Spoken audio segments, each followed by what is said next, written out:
How's that going?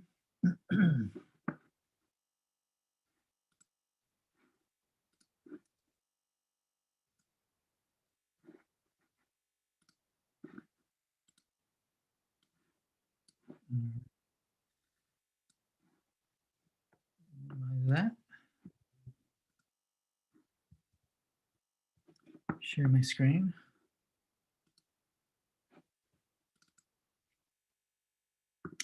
All right, can everybody see my screen? All right. Here. And let me bring up the chat. And hide this. Okay. All right. Welcome, everyone. Let's see. Just to review a couple things. You should be working on a quiz that went out earlier this morning, and they'll be available till tomorrow evening. Which is you have questions about updating the database, being able to insert, update, delete things from the database.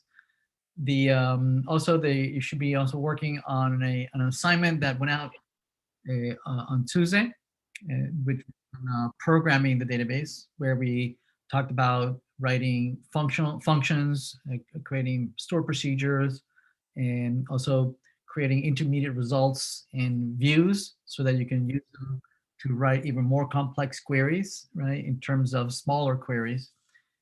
So yeah, you should be working on that, and should be done by next Tuesday. Now, all next week will be about the midterm exam. We're going to be getting ready. Over the weekend, I'm going to provide you with a sample list of questions on past midterms, and then you can take a look at that over the weekend and come back on Tuesday if you have questions about those exams, and we'll review some of those questions, and we'll also go make sure that we understand what's going to be in the exam, what's not going to be in the exam. But in a broad sense, everything will be on the exam up until what we saw last Tuesday, right? So everything up to functions and store procedures. Right? What we're going to see today, we're going to see triggers. Right? That's not going to be in the midterm, but I did want to cover it. Start covering it today, and we'll on Tuesday we'll take a break. We'll only talk about reviewing the midterm. And depending on how much more review you want, we'll continue this discussion on programming the database on next Friday. Okay, and when we come back on Friday, we'll talk about, again, depending on how much we're reviewing, how many questions you might have still for the midterm. We might continue taking a look at some more advanced topics on programming the database, and with the intent that hopefully by the week after that, we can start talking about object relational mapping, which is a much more advanced version of programming the database with a technique called object relational mapping, of mapping the relational model that we've been spending about a month and a half, 2 months. We've been talking about the relational model.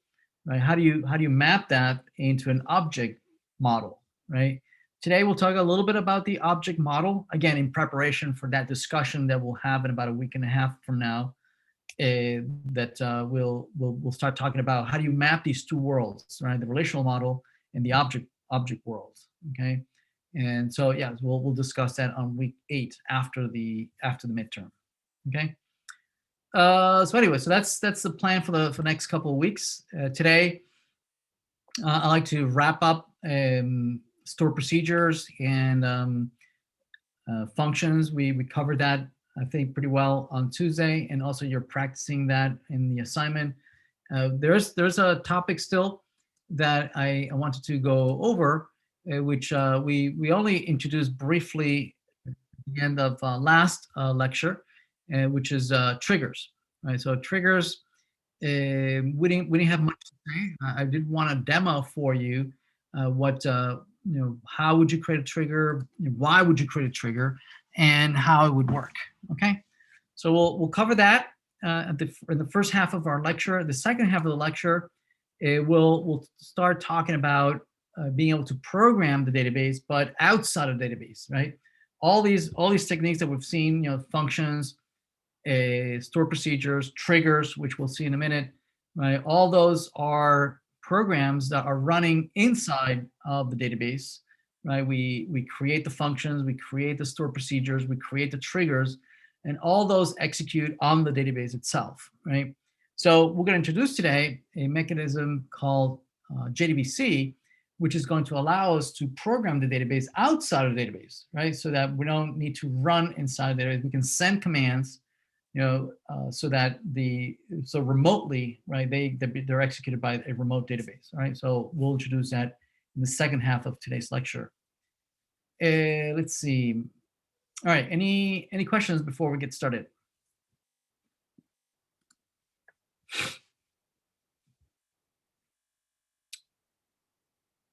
All right, let's get going then.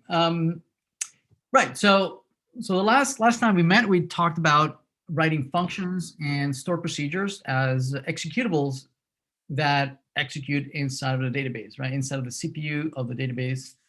And one of them, the functions were, like the name suggests, right? For functions that to parameters, we're able to calculate a value or set of values that could then be used as part of a bigger expression in the either in the where clause or the select clause, right?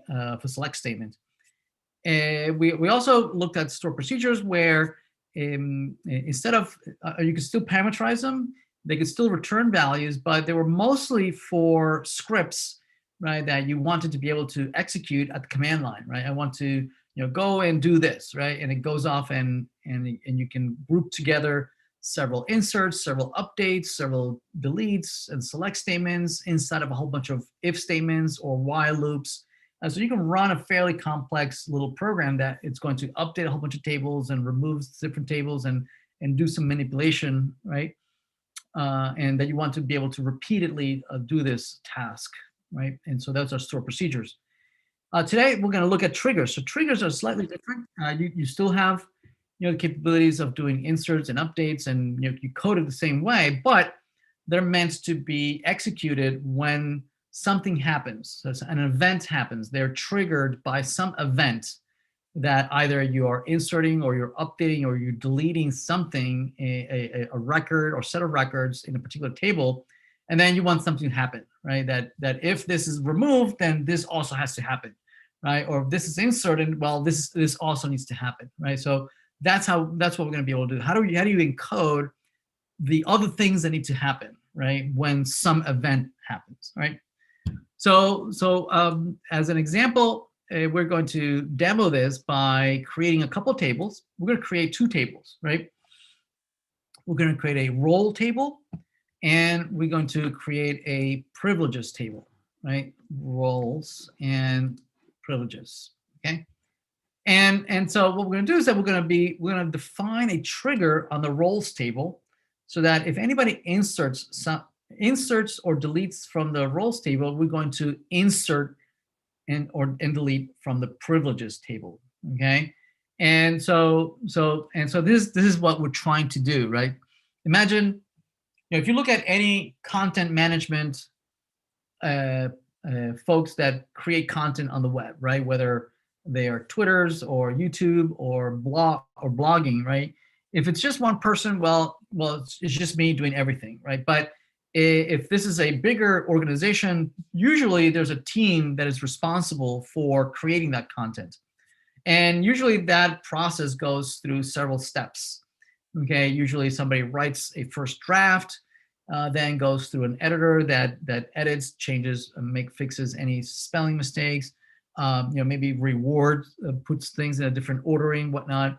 And then you go at the end, maybe to some reviewer that reads it and maybe leaves the comments on what the content is going to go out, okay? And each one might have different roles, right? Maybe I'm the system administrator and I have God-like powers and I can do everything. I can create new content, right? I can delete, I can update, I can do everything, I can read. But if you are an editor, probably, you can definitely read content, you can update content, but you probably can't create new content, or you can remove existing content. You can edit existing content, you can read the content, but you can't create new content or delete it. Or if you're a reviewer, right, and you're where you're supposed to just be reading and maybe leaving a couple comments, right? Probably the only thing you could do is just read the content, and that's it. Okay. All right. So depending on your role, administrator or reviewer or editor, right, you're going to have different privileges. Okay. And so what we want to do is that if I assign somebody a specific role, I want it to automatically, right, that person be assigned also certain privileges, right? And I don't want to do this manually. I mean, I could totally do it manually, right? I can say, well, I'm going to give you admin roles, and then oh wait, let me go and insert into the privileges table. I could totally do that manually, but I want to automate it, right? And so triggers is a perfect use for this, right? Also, if I remove a role, say you're no longer an admin, right? You're instead, you should be instead a reviewer, then that means that I would need to delete privileges, right? And then reassign privileges based on your new role, right? So delete the privileges from your old role, and I want to give you new privileges for your new role, right? So all sorts of things, right? I want to maintain only by managing the roles, and then the privileges gets automatically updated for me. How do I do that? So let's start by creating a table. Let's create first a roles table. So let's copy that. Let's move over in the database. And the schema, I believe the schema that we are working was this one, I believe. So let's close this. Let's close that. And let's make this database the default database. All right. Okay, so I'm going to paste here. And although this is using the DB design, okay, so let me remove that. All right, so we're not dependent on any particular schema. Same over here, right? We're not going to be dependent on any schema. So it's just for the default schema. Let's do that. And let's see, what tables do we have here? Okay, we have blogs. Let's do an insert. Let's do this to create the table. Let's refresh. Let's see. Okay, there it is. We have our roles table. Perfect. Just a quick, what do I have in the blogs? Oh, it looks like I don't have many blogs, do I? How about, do I have any posts? I don't. Okay, so let me just create a couple blogs here. We'll add them in a minute. Okay, do we have users? We have users here. Okay, we got a couple of users. Perfect. All right, so we created the roles table. Let's create the privileges table. Right. So let's move on to the next slide, and let's copy the privileges table. Now notice that these are very similar tables, right? They both have an ID for the unique identifier for that record. You have the role that you're being assigned, and here is the privilege that you're being assigned. And role, we're going to have an admin role. We're going to have an editor role, and you're going to have a reviewer role. Okay, and depending on what role you receive, you're also going to receive the following privilege. You'll get a create privilege. You can do a read, you can do an update, or you can do a delete. Basically, the 4 CRUD operations that you would have. Okay, and then you have the user ID on who is getting this privilege or who's getting that role, right? And that's a foreign key that just references the users table. All right. Also notice the cascade delete, right? If the user is removed, then you lose the role and you lose the privileges, right? Because they cascade down to the roles and the privileges table. Now let me also remove here the database here so that it's created in the current database. Let me just select that and run that.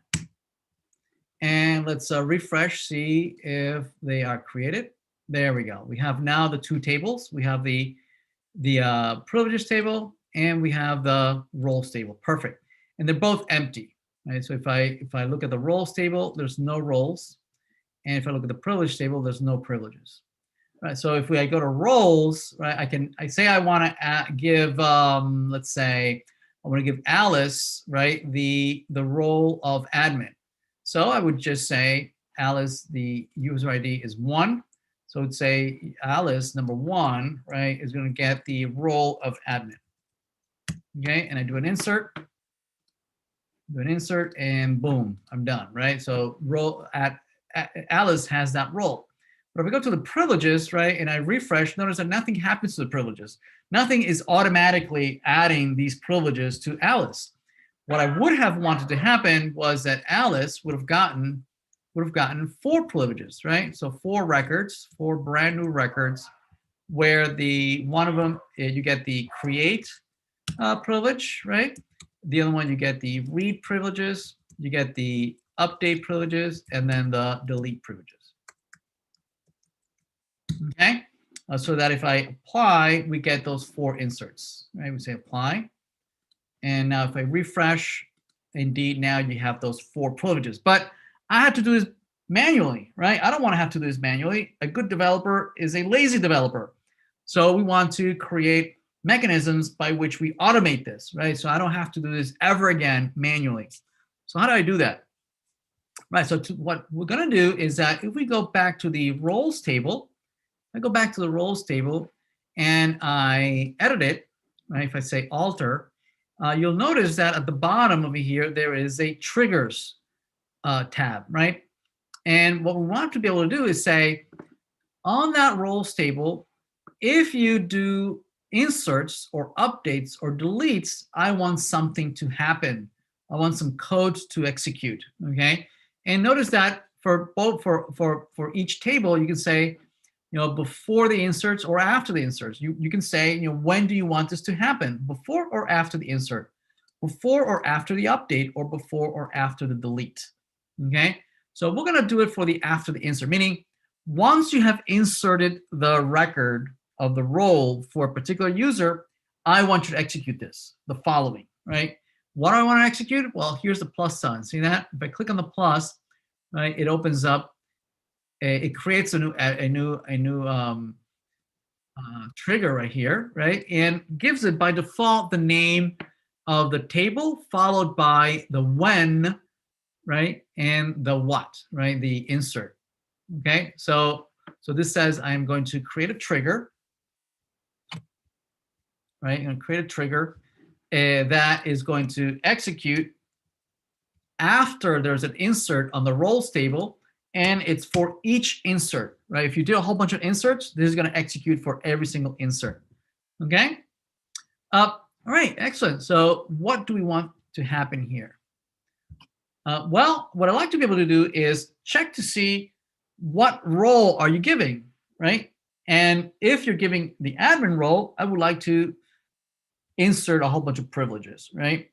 For that same user. So I want to know what role. Okay, and based on that role, I want to give privileges to the same user to which you gave the role, right? So basically, we need to know the information that you stored, that you inserted. We need to look at the record that you inserted. So to be able to know what I'm going to insert here, I need to know the record that was inserted, so that I can know what the role that you added, right? And presumably we're going to have a whole bunch of if statements, right? If admin, insert these 4, right? If editor, then insert these 2 privileges. If it's a reviewer, then insert just 1 privilege. Yes? So I need to know this, and I need to know the user to which you added this role, because I want to give the privileges to the same user. So how do we retrieve, how do we know, right, the new record that was just inserted? Well, it turns out that we have a keyword, right, called new, right? That gives us reference, right? Gives us a reference to the brand new record that was just created, right? In the table that we are creating the trigger in, right? So we could say things such as if new, so new is the new record, and it has the same fields, right, that the table has. So you can say new, if new, the role, right? If the new role is equal to right, and you say admin, right, then you can do several things, right, and then you can close it. You can say and if. Okay, right, right. So if that happens, what do I want to do? Right. Well, I'd like to insert into the privileges table, privileges table. I want to insert the following values. I want to insert the following. Okay. I want to insert for your primary key. Well, that's auto increment, right? So I'm not going to insert anything for that. For the privilege, because it's admin, I want to give you the following. I want to say that you have a create privilege, right? And for the ID of the user of which we inserted the role, right? So it's the same user ID, right? And I think it's, what is it, user ID? Yeah, user ID, right? So I'm going to insert, the same user ID that you inserted for the role. So I say new dot user ID. Okay, there it is, right? So that's what I want to happen, right? That's one of the things that I want to happen, right? If you insert an admin role in the roles table, right? I actually want to do a couple of things. Not only that, I actually want to give you several privileges. I want to give you create, I'll give you read, I'm going to give you update and delete. There we go. Okay. All right. Let's. What about other roles? What about other roles? Right. Well, for the other roles, what I like to do is that, if instead the role is editor, right? Then I'm going to give you these two, right? Read and update, but not create. So I'm going to remove create. I'm going to remove delete. Okay. And if instead you are I'm going to give you the role of reviewer, right? Then I'm only going to give you the read privilege, right? That's the only privilege I'm going to give you. Obviously, you can make this a little more prettier, more elegant. You could use the case when version, right, where you have multiple nested if statements. Okay, maybe you could use Boolean expression, right? For instance, notice that everybody gets read, right? So probably that you don't need to put it in an if statement, right? And you get updates. You get updates, right? If you're either admin or editor. So maybe you could put like a Boolean expression in there. So there's different ways of writing this, making it much prettier. But this is pretty simple to understand. All right, everyone still with me? Okay, so let's apply this. Let's apply this. There it is. It's creating it. We're going to say apply. It said okay, and then we can try it out. All right, so let's try it out. Let's close this. Let's go back to the role. Let's go back to the role, and let's try it by adding maybe Bob. Let's make Bob an admin, right? So let's go to roles, and we say Bob is number 2, I believe. Yeah, number 2, right? So a user number 2, right? We're gonna make them an admin, right? Okay, notice that the privileges it doesn't have anything, right, for number 2. It only has for Alice, number 1. All right, so let's insert that. Let's do an apply. So there's our insert of the role admin for user number 2. Let's say apply. So hopefully the trigger ran. Let's go to privileges and do a refresh. And indeed looks like it ran. See that? Notice that these 4 new records were inserted automatically, right, when we added the role of admin to Bob. All right, let's try out another one.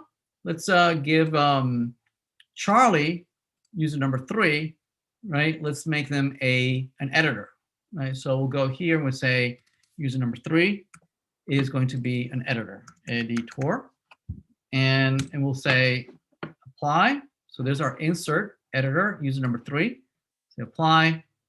Right? If we go to the privileges and then we refresh, notice that indeed now we have 2 new records, right, for Charlie that can do a read and update. And finally, let's try the last one for user Dan, number 4, right? We'll make him a reviewer.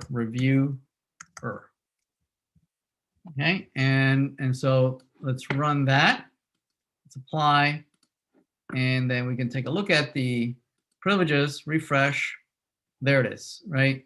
So now the Dan now has read privileges. That makes sense? Okay. Now, yeah, so this only goes one way, right, of adding privileges when roles are being added.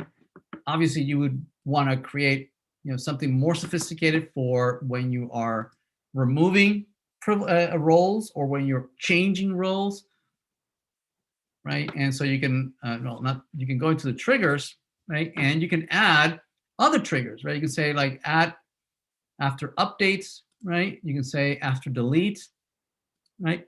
And in the after update or in the after delete, right? If you're removing a role, that means you have to remove a whole bunch of privileges, right? And or if you're updating a role, right? That means that you would need to remove the privileges that you used to have for your old role, and I have to assign you a new set of privileges for the new role, right? So again, this would be all the if statements and whatnot that would allow you to implement that kind of logic, okay? And that's what we're gonna be doing in the next assignment, right? You're gonna have a chance to play around with triggers, as well as we'll be playing around with coding things using outside of the database. So all this coding, right, has been happening inside of the database. It runs inside the database. We'll like to introduce, for the next couple of weeks, we'll be talking about how do you code, how do you interact with the database, but outside of the database, right? And so that's going to be the focus for the next couple of weeks. Anyway, does this make sense? Any questions?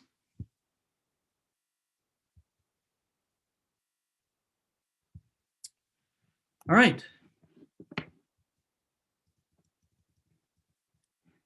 Let's see.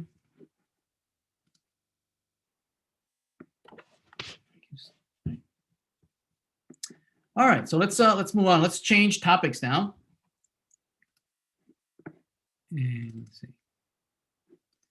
So yeah, so we've been focusing most of our effort at coding inside of the database, right? So let's now change a bit our focus on how is that we would program outside of the database, right? So for that, we're going to focus here on programming the database with Jdbc, right? And it's this one right here. Okay. All right. Okay, so we want to be able to interact with the database, right? And we're going to be using a technology called Jdbc, or Java Database Connectivity, right?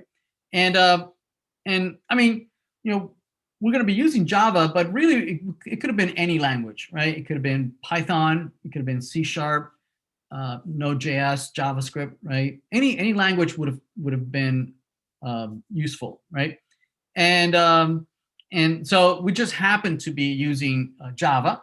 My understanding is that you're also using Java in other courses for either OO&D. I believe you're using Java, and so I want to make sure that I stay within the same languages that you might feel comfortable that are in use in other courses that you're either taking now, or hopefully you've taken it, maybe the last semester or whatnot. Okay, so we just happen to be using Java, and most of what we're going to be talking about about Jdbc and talking, how is that we connect to the database is completely analogous to any other language you might be choosing, right? Most of them entail most of the same kind of steps, right? You first have to create a connection to the database, right? You need to be able to log into that database, right? And then you need to be able to send commands to the remote database, right? In some SQL syntax, right? And then the database is going to respond with some results set, right, of some collection of the records that meet the criteria of your SQL statements, right? And then you have to consume that data, right, on row by row or whatnot. Okay, so whatever language you choose, right, they all have that same basic set of steps, right? The syntax might be different, right? The constructs might be different. The name of the classes might be different. The libraries are different, right? But the steps are all the same with whatever language you choose, whatever library you choose. Okay, so most of the challenges and the techniques that we're going to be covering here are equally transferable, and the skills that you acquire here are equally transferable to any other language that you might choose, right? Just it'll be a different syntax. Okay. All right, and so the only difference perhaps that Java brings to the table, or any advantage that Java might bring if over other infrastructure, other languages, might be that Java tends to look at an approach where it tries to create make the language or your coding agnostic to the underlying infrastructure, right? So that any code that you write in Java in one operating system, you can bring that same code and run it in a different operating system, and with very minor or minimal or no change whatsoever. Okay, so that's perhaps an advantage. And the other advantage here, specifically for JDBC, is that it takes the same approach for database access, right? What JDBC tries to do is to make any source code that you write that talks to a database, make that code as agnostic to whatever vendor, whatever database you're connecting to. So the same code that you would write to talk to MySQL would be the same code that you would use to talk to Oracle, or to talk to SQL Server or Postgre or any other database, right? As long as you stay within the boundaries of the JDBC API, right, your code will be agnostic to the underlying infrastructure. Okay, so yeah, I mean that might be an advantage, right? Now it's rare that folks are just picking up their source code and moving it over. And, it's more common that you own the entire stack and you decide which vendors you're going to be using. Nevertheless, right, it allows your skills to be easily movable between infrastructure.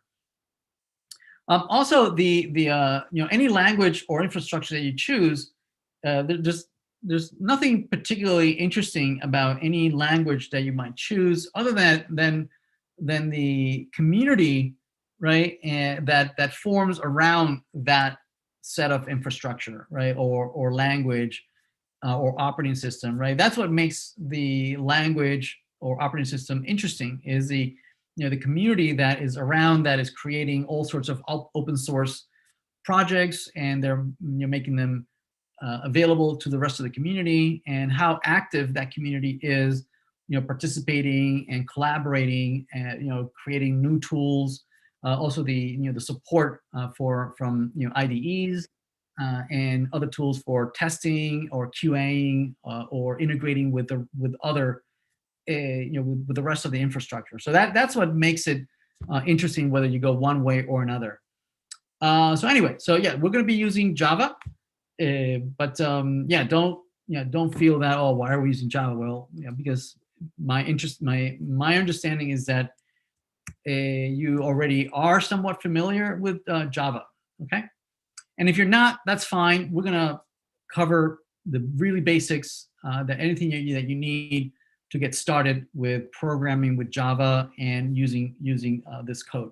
Right? As always, we're going to handhold you, most of the way, and then ask you to, having handled you in an assignment, we'll ask you to do it yourself.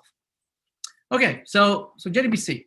So these set of slides walk you through creating a database, creating tables. We've done that already. So you can skip the first part of this presentation. Creating a database, creating a schema, creating tables, inserting into the tables. Right. So yeah, you can skip over that because we already have that. Right. We also have added users already. right? I think we call them DB users or something. So you should already have users that can read, update, and delete the database. So there we go. So all right, you can skip over to slide number 16, where we're going to start interacting with the database from Java. So first, we'll create a project, okay, where we can do all our work. So now I'm going to be using IntelliJ. But you don't have to use IntelliJ. I mean, I prefer IntelliJ. It's got a really nice set of tools, and it's already pre-configured. It's got tons of things that you don't have to set up. But certainly, if you're using code or some other, that's totally fine, right? Let's see. There's a question on the chat. So kind of skipping ahead, but is Java going to be on the exam? And some who is unfamiliar with the language and who want to be prepared. Yeah, no, so yes, Java is going to be in the exam, but it'll be exclusively what it has to do with the database, right? So you're not going to be asked things that are specific about the language, as opposed to things that are specific on how the language is tied to the database, right? So you're not going to be asked about how the language works, right? You need to know how certain things are mapped, right, to the database, right? And that would have been the same for any language we would have chosen, right? Any other language would have had different syntax, and I don't think we would have chosen any language that everybody would have known, right? So definitely we are going to be learning things as if you would have never known this before. So we're going to cover the very, very basics of everything. So I'm not going to assume that you know anything about Java. So everything you need to know will be covered fully in the course, right? And we're not going to ask anything outside of what we cover right here. Okay. And all right. So yeah. So let's create a Java project. So I'm going to use IntelliJ here. And let's see, IntelliJ. Let me close this project. Let's create a brand new project. Let's say new project. And it'll be a Java project, right? Version 1.8 is fine. We're going to go next. We'll give it a name, and we'll call it DB Design. And this will be Spring 21. And this is going to be section 04. Okay. All right, so this is a brand new Java project, and most of our work is done inside of the source directory. That's where we're going to put all our source.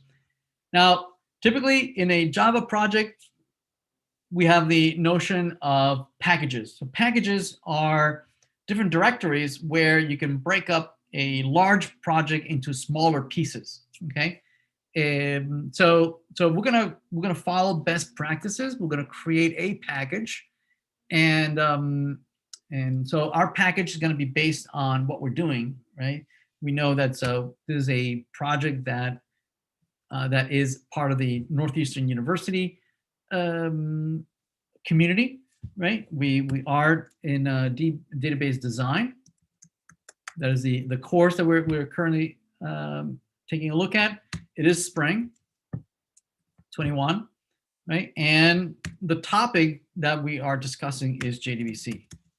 Okay, so that's the package that I'm going to use. It's a directory basically. It's a directory within a directory within a directory, right? And in here we're going to put some source code that deals with JDBC, so we can learn about it, right?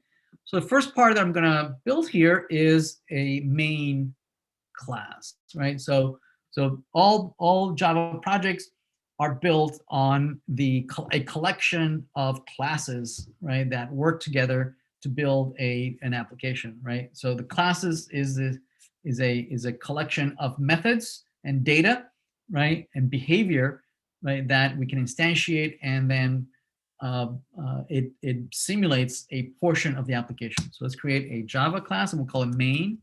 So it's going to be the entry point of our application. Let's see, there's a question in the chat. When we do assignments, the project will be required to use IntelliJ, or can we use, yeah, you can use any other IDE. Yeah, you're not required to use IntelliJ. Yeah, you can use code or any other IDE. That's fine, right? Now you'll get a lot of free stuff and support from the IDE that we're going to be covering, right? And so we're going to assume that you are using similar support for the IDE. So obviously, any weird IDE that you use, it will make it harder for the TAs and myself to support you, right? It certainly will support you, but the more everybody uses the same infrastructure and the same tools, the easier it will be for us to help you. So help us help you, right? All right, so there's our entry point, our main. And this is the classical hello world application that folks are taught to code, right? So here's main, and the entry point usually is a static function or method called main, right? That can take arguments so that we can run this at the command line, right? And it doesn't return anything, so it returns void. Okay. And so here we can do some printing. We can print out to the console system.out.println, and we display here hello world. Okay. All right, and to execute your program, you can just run here. It says run main. Okay. And this will print out in the console down below, somewhere down here. And hopefully it'll print out hello world. There it is. Okay. All right. So we know how to create something that runs. Right. Also notice that once you've run a piece of code, right, it creates an executable here. See this, a configuration, so you can run it again by clicking on this green arrow, and then you'll see that it runs again, displaying the content. All right. I think somebody raised their hand. Hi, yeah, it was me. So I was the person who asked earlier, just like I have no clue about Java. So when you're saying like public class and public static void, is that going to be covered in the PowerPoint you have, or like right? Yeah, I know. So this type of thing, like the main and stuff like that, we would give you that. You wouldn't need to write this. You would only be responsible for writing things that are specific to the database. These are some trivial things that we're covering about the language itself, but you're not going to be responsible for knowing main at all, right? You might want to know that main does exist, right? And that's how everything gets run. Everything starts in main, but you would never be asked to write a main on your own. Right? We would give you all that. So in this case, we'd only be responsible for the system out print, or? Correct, yes. Like if that, okay, cool. Thank you, sorry about that. Yeah, no, not at all. And again, we are gonna be focusing mostly on just anything that has to do with connecting to the database, grabbing a connection, sending a SQL statement, right? And that really would be the same across any language, right? That you choose. And so that portion of how to do that, then yeah, that definitely you will be responsible for. Okay, things that are specific to a database. Yep. Okay. So yeah. So okay. So there's main. We can run things and just do a printf. So this is the simplest of Java programs, right? Just the hello world program. All right. So let's create now. Let's focus mostly on the database. So what do we want to do with the database, right? So in the database, right, we want to basically control the database remotely from Java, right? We want to access data, we want to update data, delete data, retrieve data, right? But here from the Java program, right? So how do we do that? What do we get started? Okay, so again, whatever language you're choosing, right? There are certain patterns of things that we do one way, but not others, right? And there are best ways of doing things and bad ways of doing things, right? Just like we learned in early on that it was a bad idea to have large tables, that we should instead try to break them up into smaller tables, right? That's a good idea, right? And we call that normalization. So we want to have the collection of things that we should be doing and the collection of things that we should not be doing, right?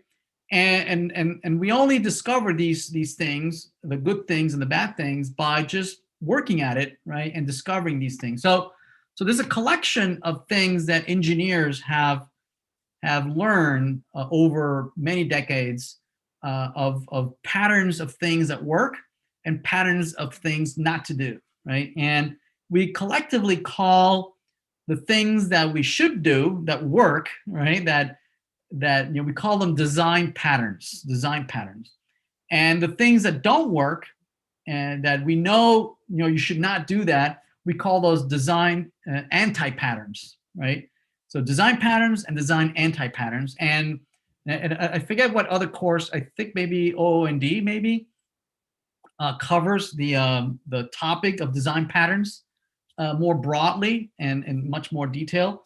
But so you might already have heard this term or not, I don't know, that we want to do certain things that work, right? And we're going to apply here, when we work with databases, we're going to apply and use certain design patterns, right? Some best practices, some things that work well. In particular, we're going to use one design pattern over and over for the next couple of weeks, right? Maybe even a month. And that design pattern is called the DAO pattern, design pattern. DAO stands for the Data Access Object Design Pattern, okay?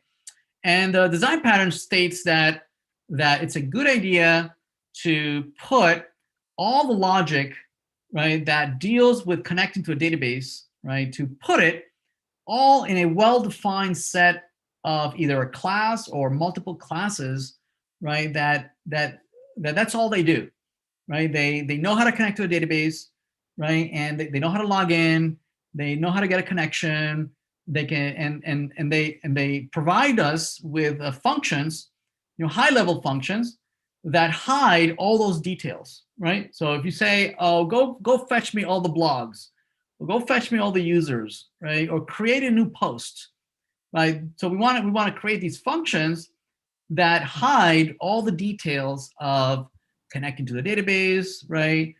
Sending a SQL statement, right? Parsing the data that comes back from the server. All that is hidden behind a nice API.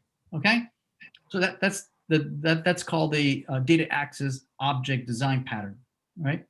So we're going to do all our work that connects to to databases. We're going to put it in another package. We're going to say, let's create a package here. We're going to put here all our DAOs under the DAOs directory or DAOs package, right? So in here, we're going to create a whole bunch of classes, a whole bunch of Java classes, one per table, right? So there will be a blogs DAO that knows how to fetch all the blogs, create a new blog, delete a blog, update a blog, and we'll create another like posts DAO that knows how to create posts, delete posts, update posts, right? Everything that has to do with posts. Make sense? And we're going to collate all the different operations in a specific dedicated class. Make sense? I think somebody is, I can hear somebody talk. I don't know, maybe you make sure that you're muted.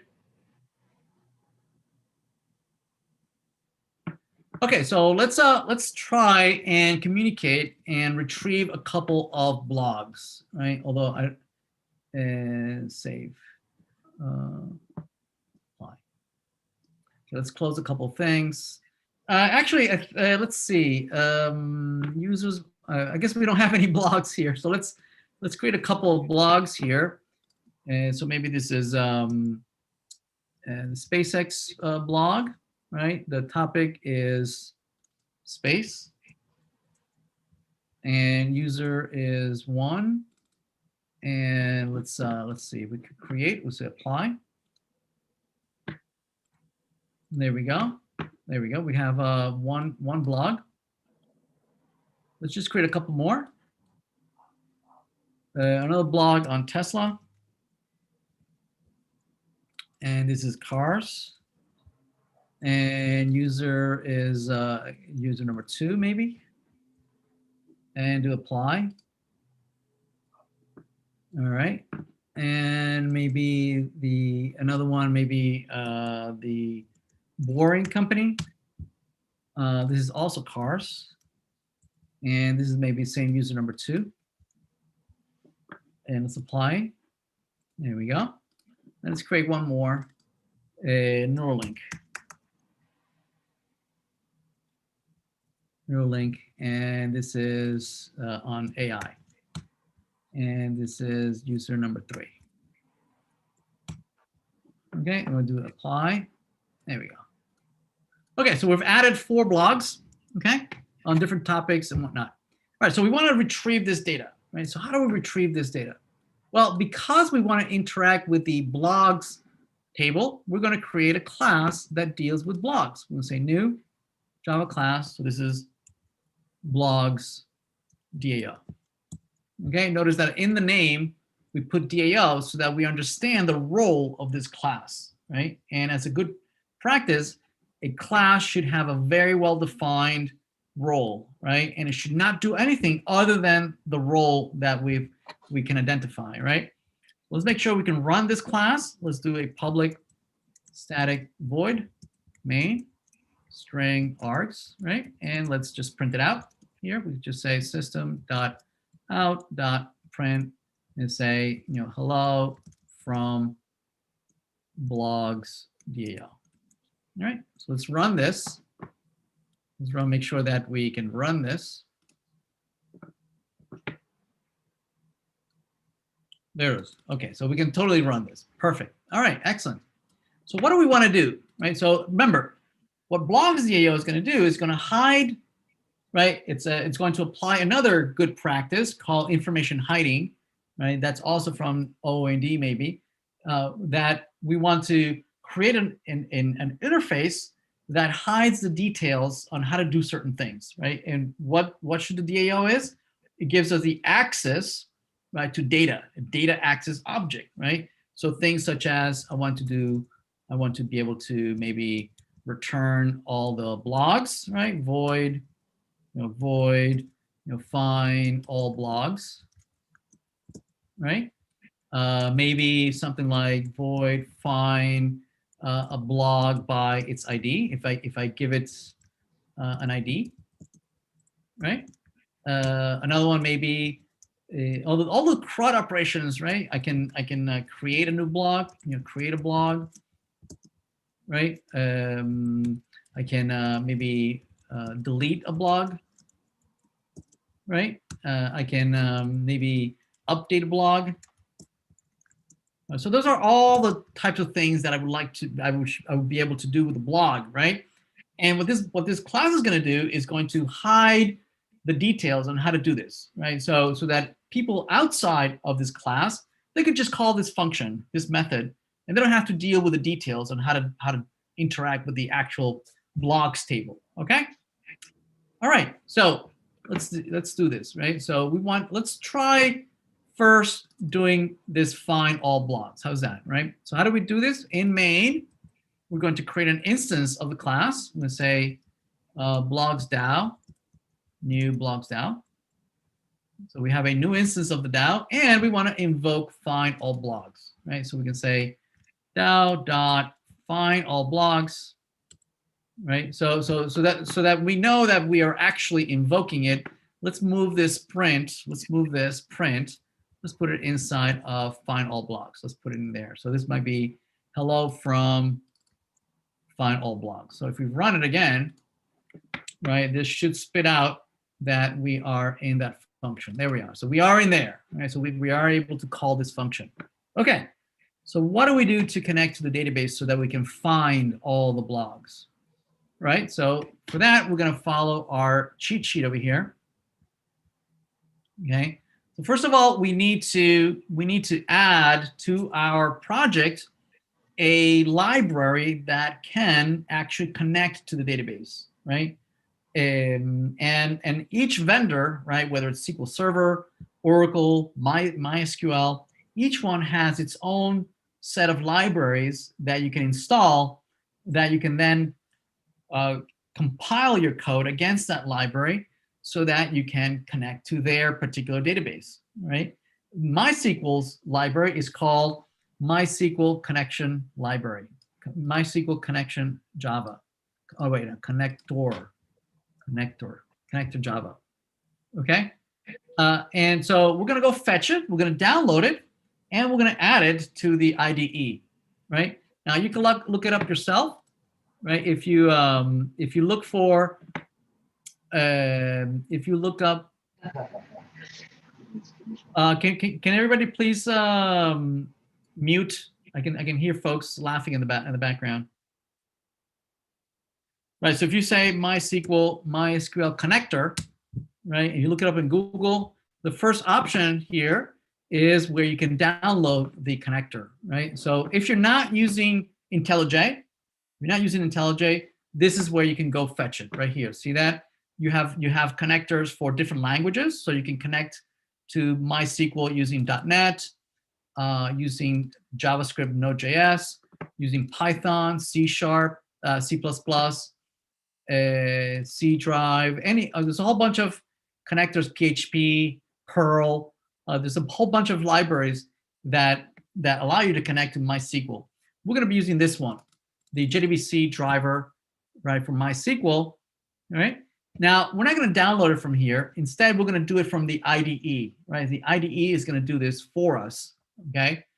So whatever IDE you happen to be using, you're going to have to do something similar, right? I'm going to show you how to do it with IntelliJ, but you'll have to use whatever IDE you're using to do something similar, or you can download it from here as well. You can do that. Okay, so to do it from IntelliJ, what we're going to do is we're going to go out to File, go to Project Structure, right? And here in Libraries, right, we're going to be able to download the library that we want. Now, any language you choose, whether it's C++, C#, Python, Perl, any language, will have a well-known, famous, right, a well-advertised code repository or library repository where you can download all sorts of libraries for that specific language, okay? Now, in Java, this repository is called Maven, right? So Maven is a project that is maintained by the Apache Foundation, right? And so where they have a whole bunch of open source libraries, right? Compiled libraries that you can download, and plugins and all sorts of things that you can install as part of your Java application. Okay, so this is where we're going to get it from, right? If you're using a different language, then you're going to use a different repository. Okay. If you're using JavaScript, then it would be npm.js. It's a well-known repository for JavaScript. Okay. So anyway, so that's what we're going to do it from Maven. So if you go back to your IDE, you can add libraries from Maven. You say plus, and then get it libraries from Maven right here. And you just type the library that you're looking for, right? So the one we're looking for has a specific name, right? The name is, it's MySQL Connector Java, MySQL Connector Java, right? And so we can type that in. So MySQL Connector Java. Now this is searching through its library of its dictionary of tons and tons of libraries until it finds a match. All right. So let's give it a minute while it thinks and it retrieves a list of compatible libraries. Let's see. It's taking a while. Dun, dun, dun, dun. Ah, there it is. Okay, so looks like the latest one is this one from MySQL. See, that starts with MySQL colon, and this 23 is a newer version than the one I had. So I'm going to select that. The one I have in the slides is 21, right? But 23 is a newer version. That's perfectly fine. I'm going to say okay, and then it asks me to what project do I want to add it to the current project. I'm going to say okay, and boom, it's done. Right. So now I have that library now downloaded, and it's available so that I can import anything I want from that library. All right. Again, this would be similar for any other language you would have chosen, right?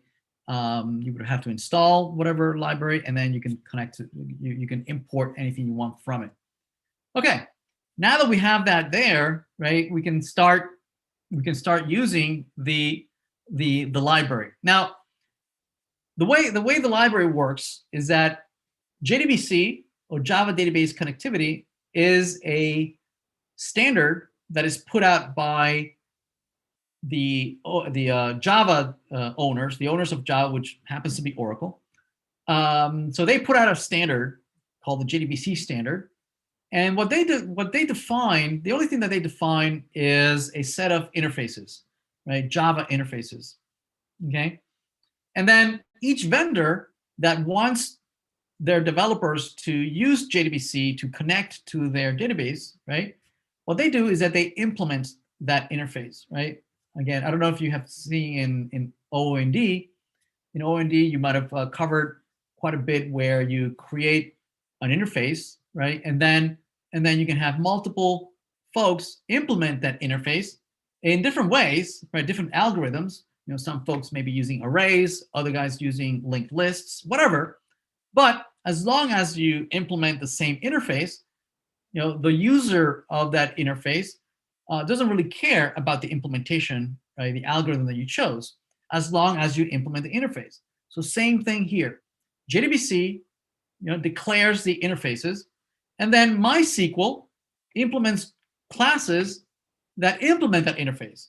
Oracle implements a whole different set of classes that implements the same interface, right? And then SQL Server, Microsoft, implements a whole bunch of other classes that implement the same interface.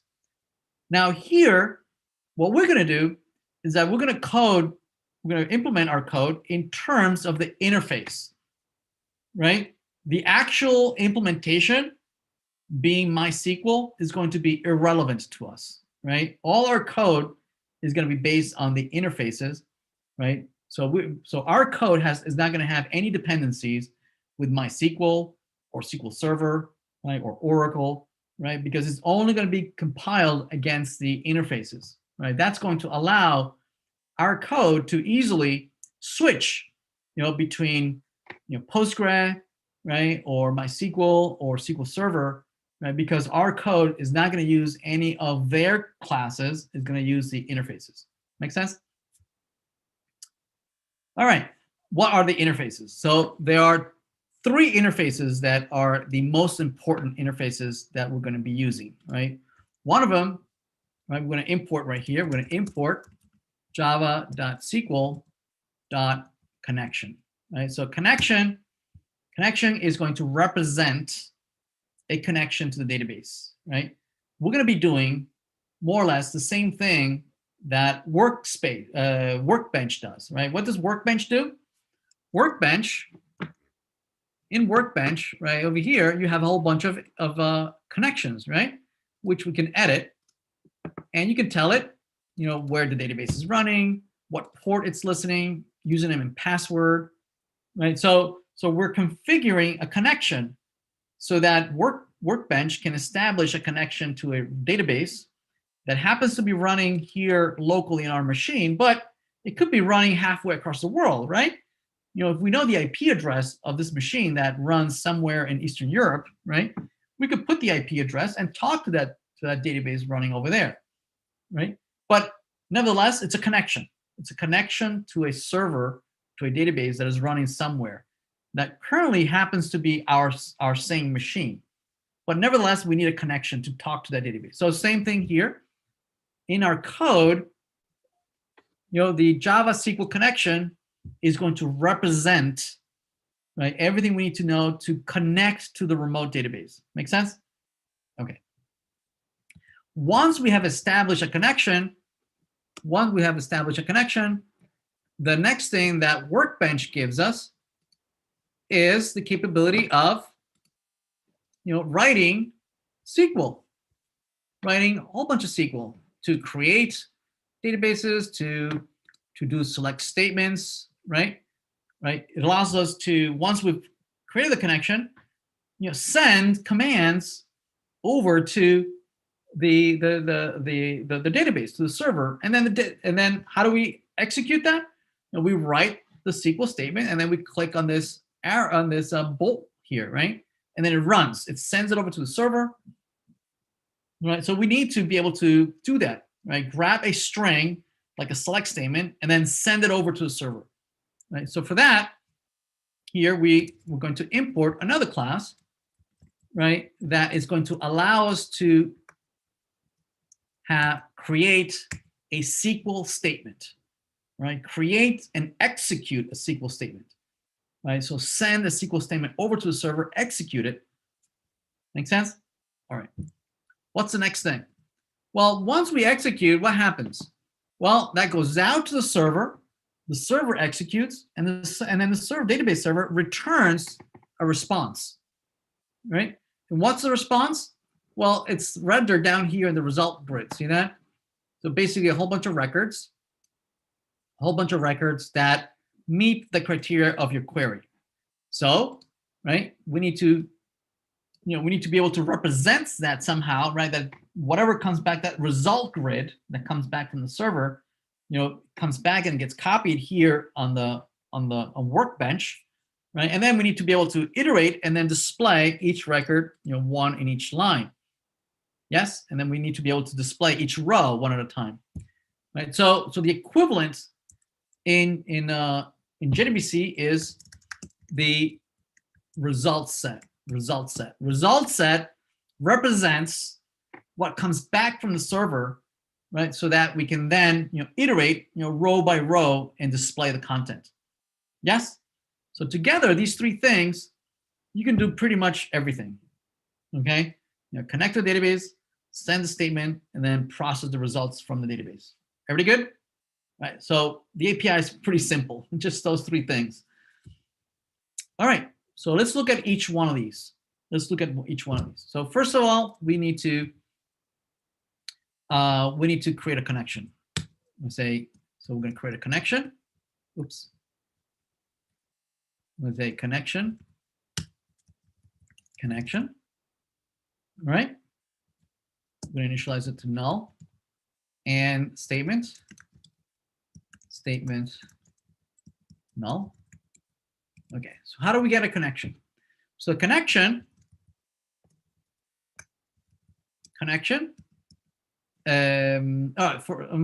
First of all, we need to load our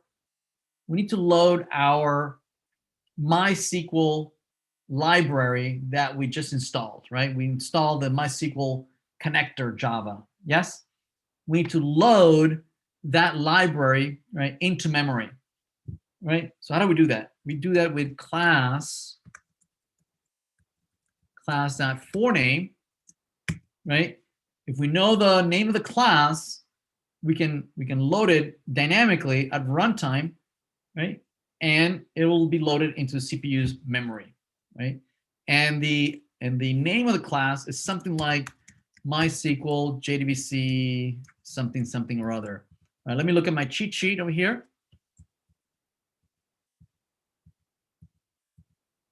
It's this one right here. Copy that.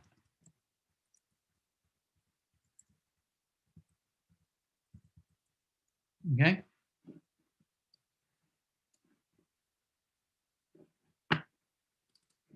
All right, there we go. Okay.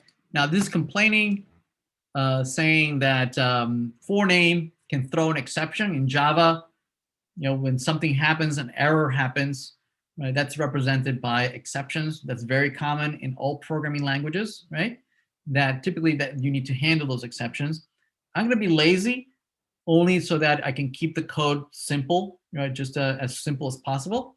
So I'm going to just add to the signature here, right? That throws an exception. So I'm going to say throws exception. Right, so I don't have to deal with it, right?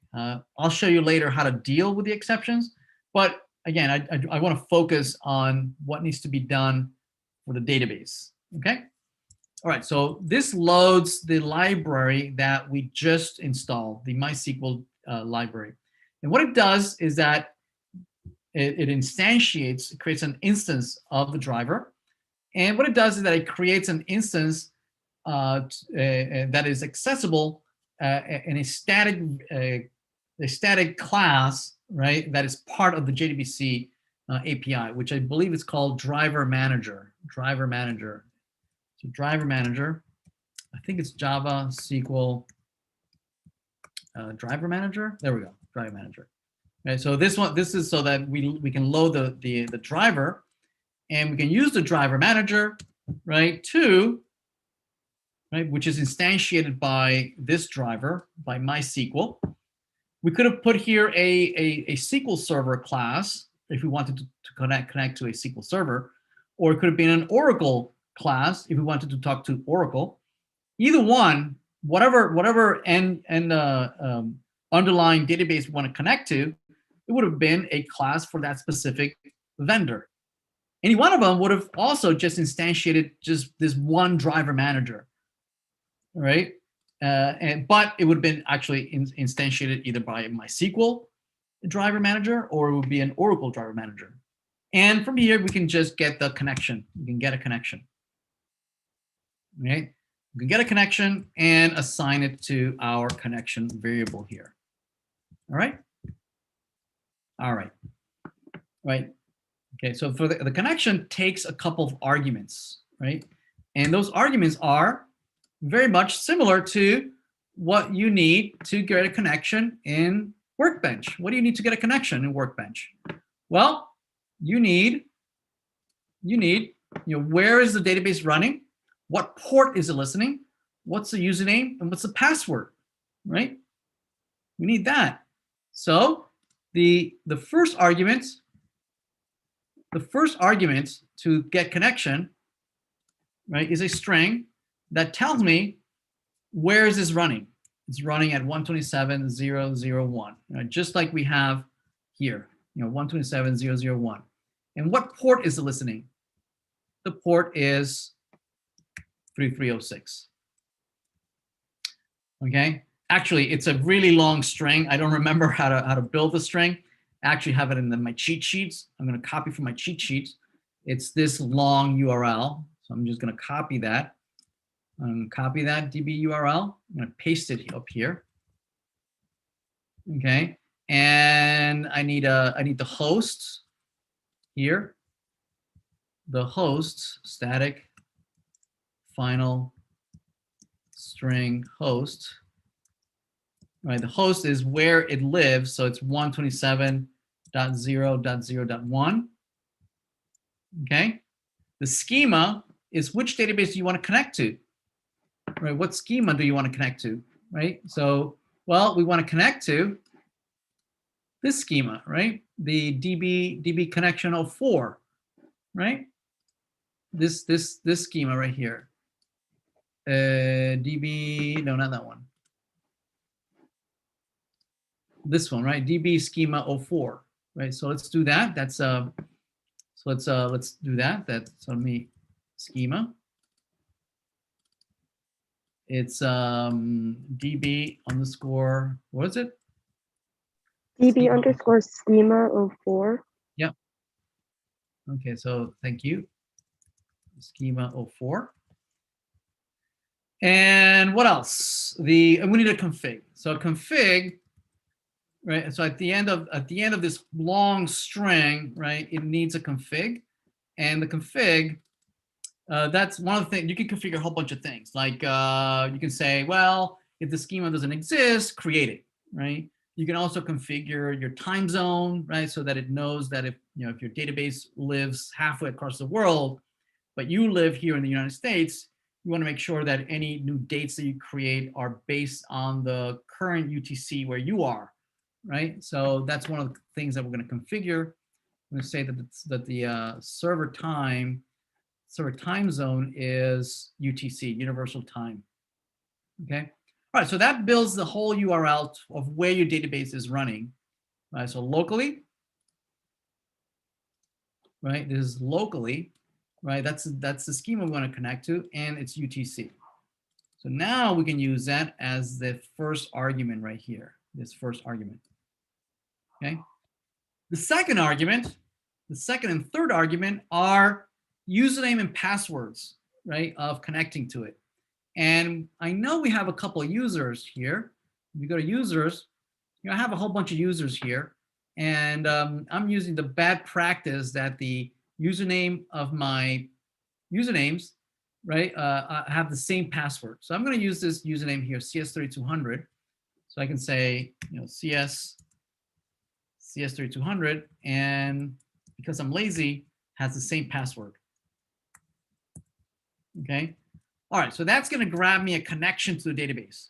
So I'm doing pretty much this whole thing over here. Basically, it's what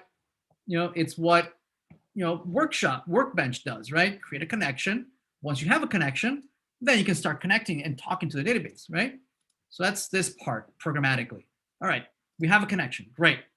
Now that we have a connection, I want to be able to start sending SQL statements, right? Select statements, blah, blah, blah.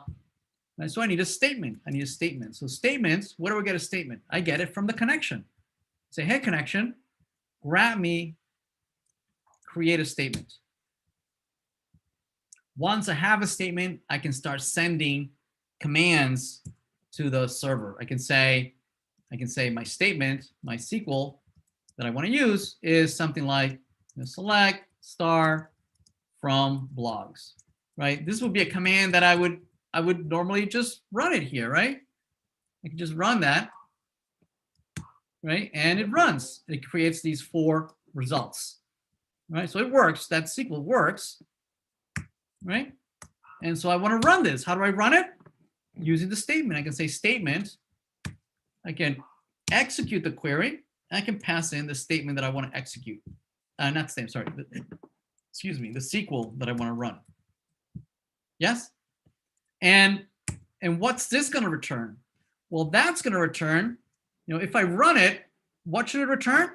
It should return this result grid, right? Which includes these 4 records.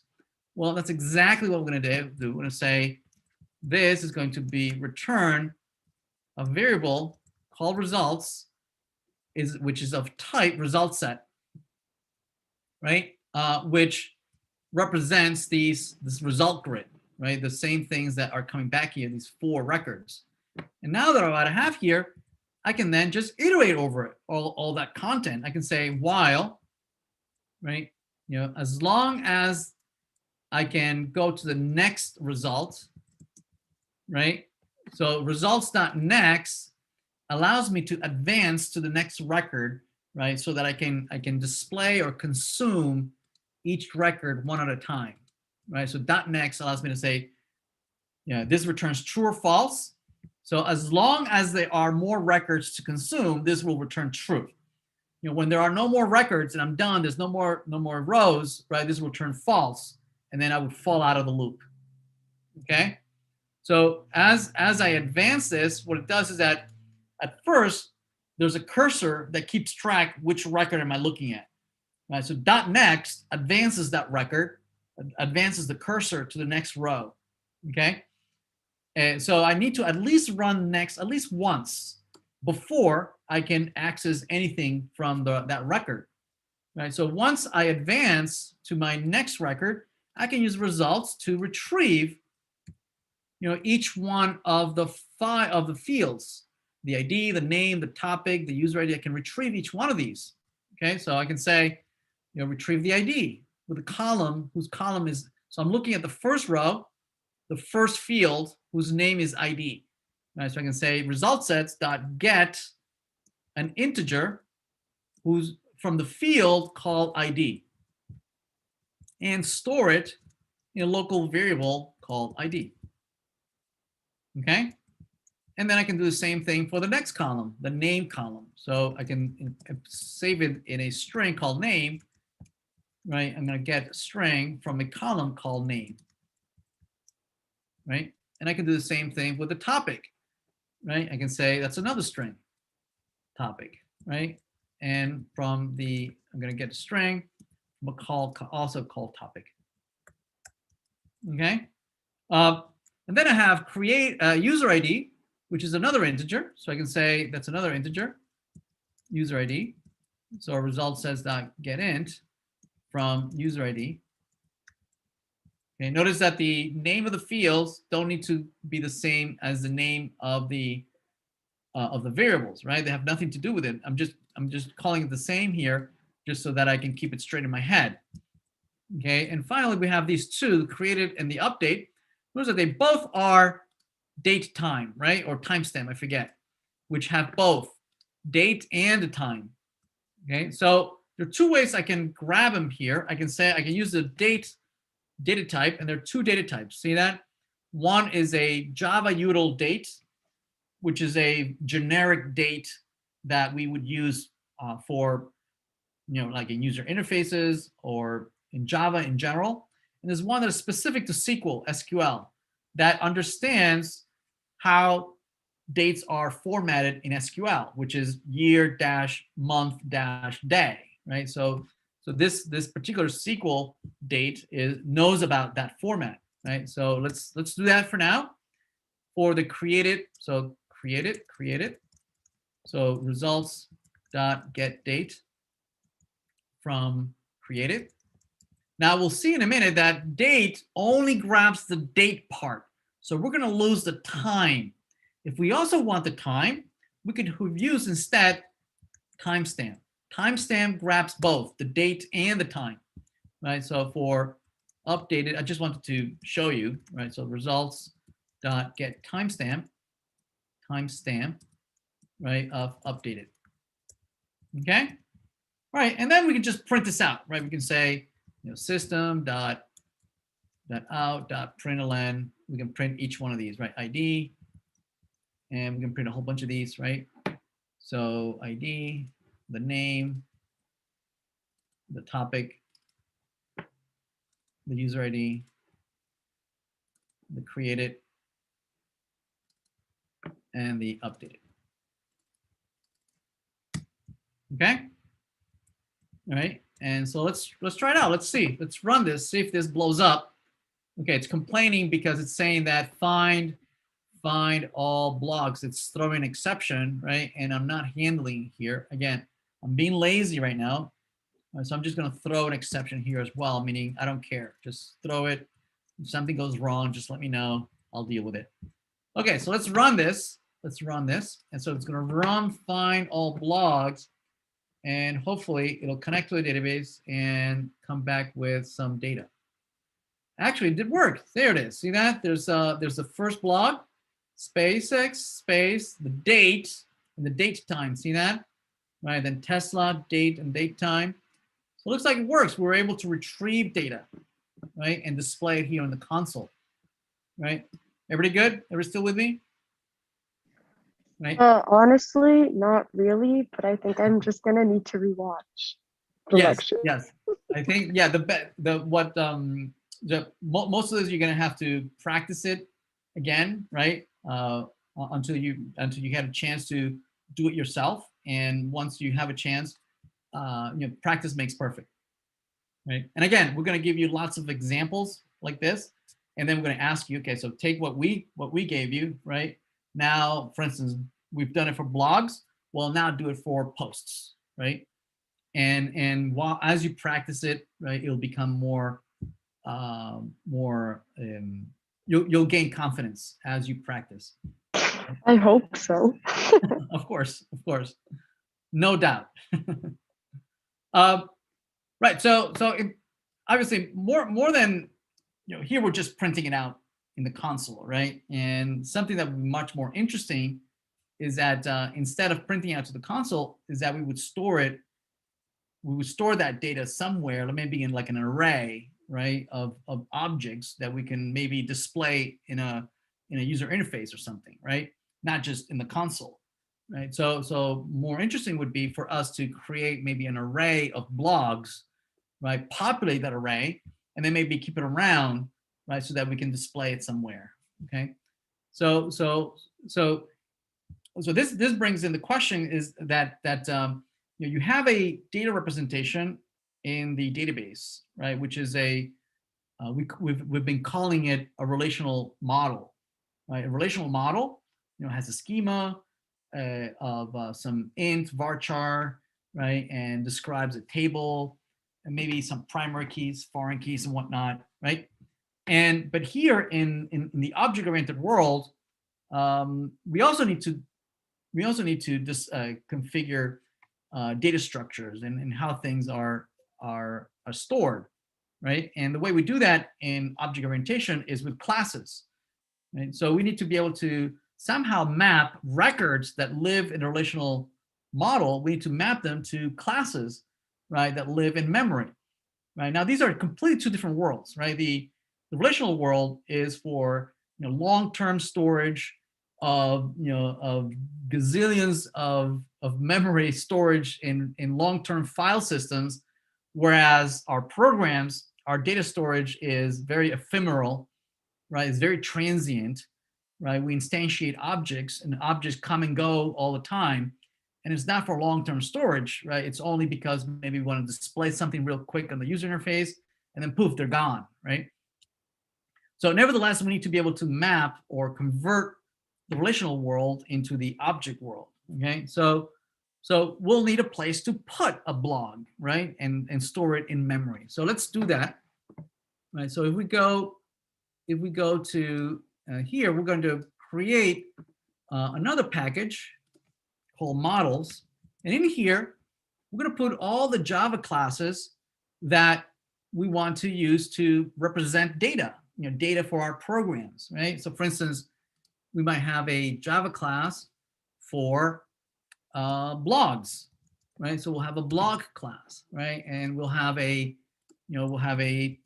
post blog class, right? And we'll have a user class, right? So just like in the relational model, right? We had tables, right? Blogs and courses and posts and blah blah blah, roles and users, right?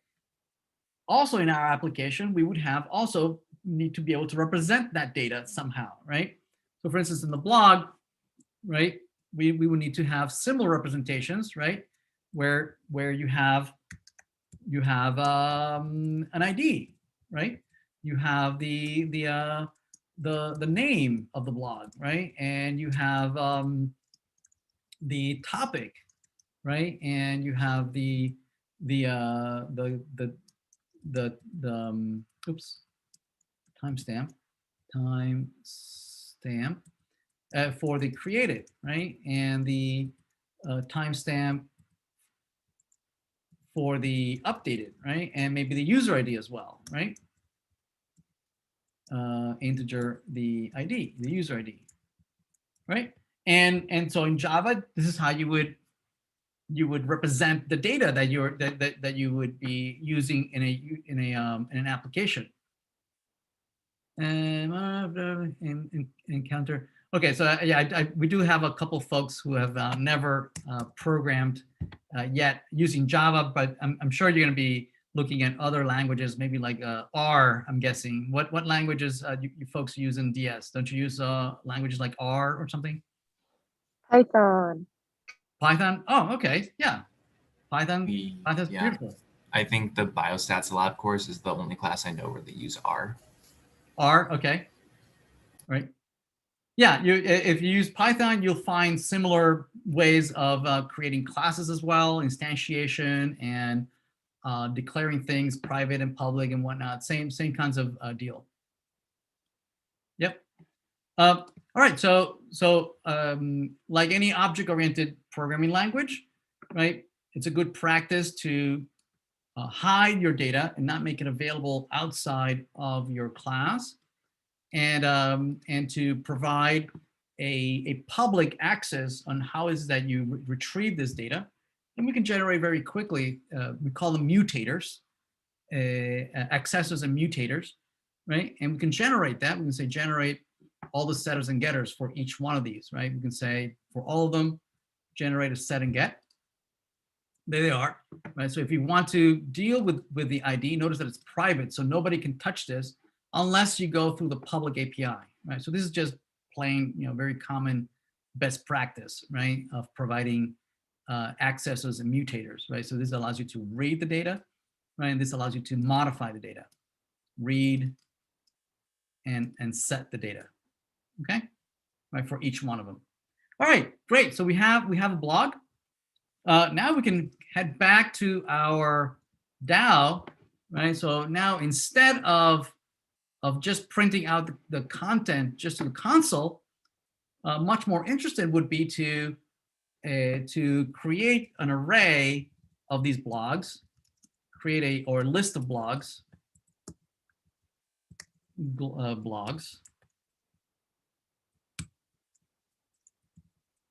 right? And we can say new array list of blogs, right? And then we can populate that blog. We can create new blogs here. We can create a brand new blog, new blog, right? And then populate it. We can say, hey blog, I got an ID for you, and pass in all the pieces of data, right? The ID. We can set the name, right? Because we just read all those values, right?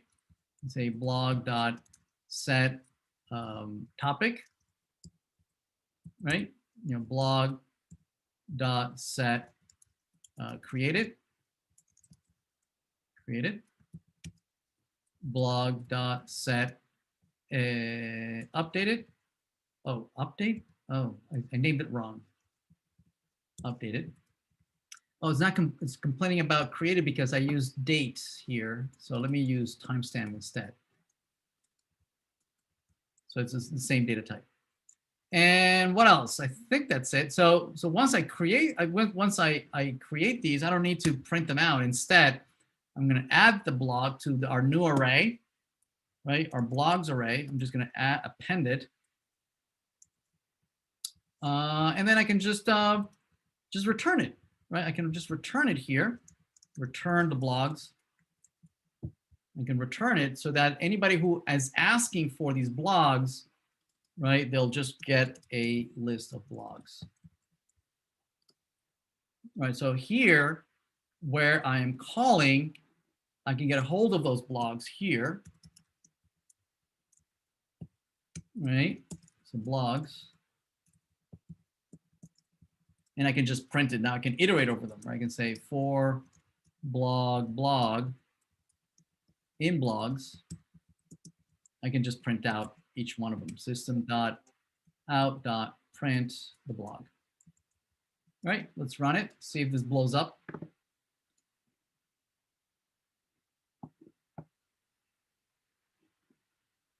All right, there it is. So it's printing our 4 blogs. And now by default, right, the blog is just printing out the memory space, right, the address where this blog lives in the CPU, right, in RAM. And we can override that because that looks pretty ugly. We can override it and we can override that of what we want to display when we're being printed by overriding a function called toString. We can override it, public string toString, and say when you're being printed, just print maybe the name of the blog. Okay, and then so if I run it, right, then every time it's going to print it, it's going to call the toString, and there it is. See that? It's just printing the name of the blog. All right. Anyway, that was way too much for one day, right? We're going to get a chance to play around with this for the next week or so, and we're going to practice it again and again and again, right? Until you feel comfortable, and you get a chance to practice this also as part of an assignment. All right. Anyway, yeah, that's all I have for you. Any question? Yeah, so I'm gonna. Yeah, that's exactly what I was gonna say. Yeah, so this code, I'm gonna put it on GitHub so that it's available for everybody. It'll be a repository that you can clone down with Git, and then you can compile it and play around with it on your own. Once you've copied it down. Okay. All right, folks, that's all I had for you. Any questions?